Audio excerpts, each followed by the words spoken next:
Today is our first asynchronous Wednesday. You will need to watch this video to know how to do this assignment so that you can complete the 8 different slides. Now, make sure you make a copy of the slides first and give me permission to comment on them. I put that in blue here.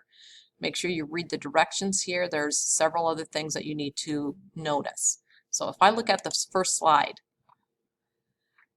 you need to look at the two vehicles and then you need to determine how you're going to sketch the graph. To sketch a line, go up to select line, select the line, and then you need to sketch that line. Let's say if I was going to do this. I'm not saying this is correct. Let's say that's my line. I sketch it. I do a left click. I need to go up and I want that line to be thicker.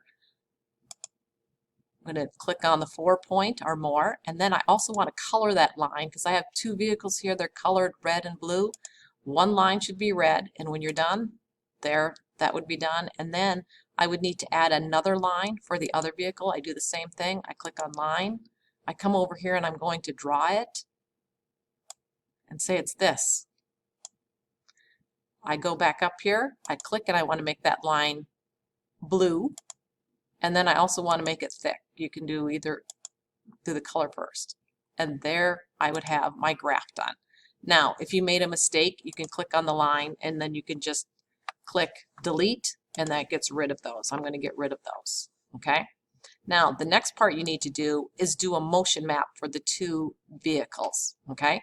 You only need to put 2 arrows to show me the motion of the vehicle. All you need to do is drag these arrows. Where is the starting position? How fast are they going? So I have arrows of different length here, fast and slow, and then I have them for the different directions. So I want you to put the red one on the top part and the blue one on the bottom of the grid, okay? We're going to consider over here, this is going to be my 0 origin, okay?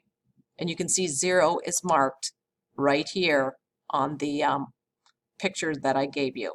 So you are going to put the red on the top and the blue on the bottom. So I should have 2 arrows that shows me the speed, the position, and the direction that the red one is moving, the speed, the position, and the direction that the blue one is moving.